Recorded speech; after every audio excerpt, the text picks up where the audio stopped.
మీరు ఎప్పుడైనా శనగపప్పు కొబ్బరి ఫ్రై తిన్నారా? తినకపోతే ఒకసారి ట్రై చేయండి. చాలా బాగుంటుంది రసంతో తింటే. ఇక్కడ నేను 1 ఆనియన్ని చిన్న ముక్కలుగా కట్ చేసుకున్నాను. ఒక 3 పచ్చిమిర్చిని చిన్నగా కట్ చేసుకున్నాను. శనగపప్పుని ఒక ప్రెషర్ కుక్కర్లో వేసుకొని ఒక 2 విజిల్స్ వచ్చేంత వరకు ఇలా బాయిల్ చేసి పెట్టుకున్నాను. పచ్చి కొబ్బరిని గ్రేట్ చేసి పెట్టుకున్నాను. ఇక్కడ ఒక ప్యాన్ తీసుకొని ఆయిల్ వేసుకొని ఇందులో జీలకర్ర ఆవాలు, మినపప్పు, శనగపప్పు, ఇందులోనే కొద్దిగా ఇంగువ కూడా వేసుకున్నాను. ఇందులో వెల్లుల్లిపాయలు, ఎండుమిర్చిని కూడా వేసుకొని ఇప్పుడు మనం కట్ చేసి పెట్టుకున్న ఆనియన్స్, పచ్చిమిర్చి మీ స్పైస్ తగ్గట్టు వేసుకోండి. కారం వేసుకోం కాబట్టి కొంచెం ఎక్కువే వేసుకోవచ్చు. ఇందులోనే కొద్దిగా పసుపు, సాల్ట్ వేసేసుకొని ఆనియన్స్ అనేవి బాగా కుక్ అయ్యేంత వరకు కుక్ చేసుకోవాలి. ఆనియన్స్ అనేవి ఇలా కుక్ అయిన తర్వాత ఇప్పుడు ఇందులో ఒక చిటికెడు ధనియా పౌడర్ వేసుకొని మనం బాయిల్ చేసి పెట్టుకున్న శనగపప్పుని వేసుకొని మీడియం ఫ్లేమ్లో పెట్టుకొని కుక్ చేసుకోవాలి, మధ్య మధ్యలో కలుపుతూ.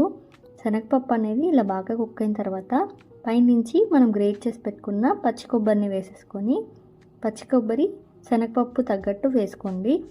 ఇలా వేసుకొని బాగా కలిపేసుకోవాలి. అంతే, మన సింపుల్గా అయిపోయే శనగపప్పు కొబ్బరి ఫ్రై రెడీ. చాలా బాగుంటుంది రసంతో. ఒకసారి ట్రై చేయండి.